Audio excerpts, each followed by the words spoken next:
Si vous voulez, je peux même maintenant vous dévoiler ce qu'il y a dedans dans cette thématique. Quelle est la mission qu'on a attribuée aux gens qui vont siéger dans cette thématique? La mission qui est donnée aux concertateurs siégeants à cette thématique, il a été dit, j'ai lu un document que j'ai reçu moi, que les participants à la thématique gouvernance, démocratie et réforme institutionnelle vont notamment discuter des questions relatives au régime politique en RDC, je souligne régime politique en RDC. Ils vont évaluer les systèmes électoraux et les projets de feuilles de route du cycle électoral 2013-2016.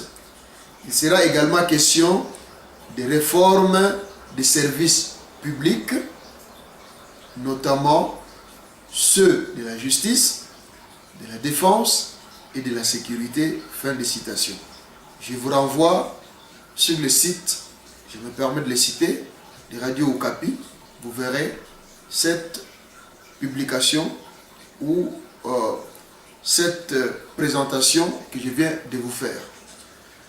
Quand on parlera du régime politique, on ne change pas un régime politique comme ça là.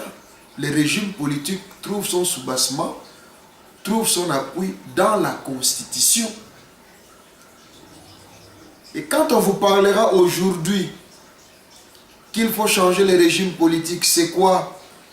Et pour ceux qui ne savent pas aujourd'hui, il faut que vous le sachiez, la RDC, nous sommes dans un régime qui est semi-présidentiel, semi-parlementaire, où le président est élu au suffrage universel, où les élus, surtout ceux de l'Assemblée nationale, sont aussi sont élus au suffrage universel. Seuls les sénateurs sont élus par les députés provinciaux, parce qu'ils viennent des régions.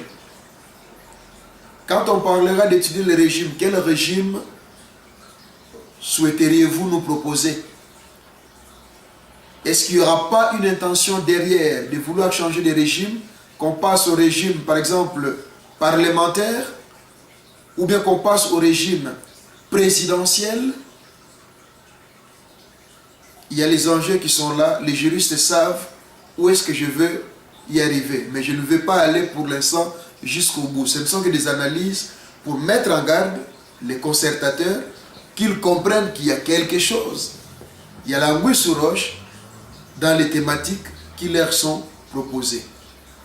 Souffrez que je vous dise, les livres qui a tant fait couler l'encre du professeur Bochab parlaient de l'inanition de la nation ou la révision constitutionnelle. Fin de citation. Vous avez suivi les deux professeurs, dont le professeur Mbata d'une part et le professeur Bochab, chacun a exposé, a interprété les livres. Donc aujourd'hui, si nous resterons dans la logique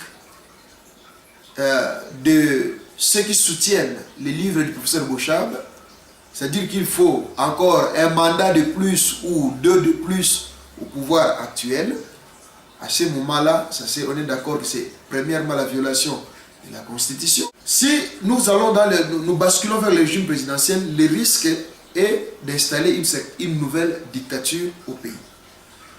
Et si nous devons faire un choix du régime parlementaire, avec la situation, l'environnement socio-économique aujourd'hui au pays, et au risque de tout ce qui guette les législateurs, on ne va pas les cacher, la corruption, l'argent qui fait son parcours, il y a risque qu'on puisse aussi avoir, qu'on puisse donner beaucoup plus de prérogatives au Parlement qui sera finalement corrompu et qui risquera de travailler au détriment du peuple.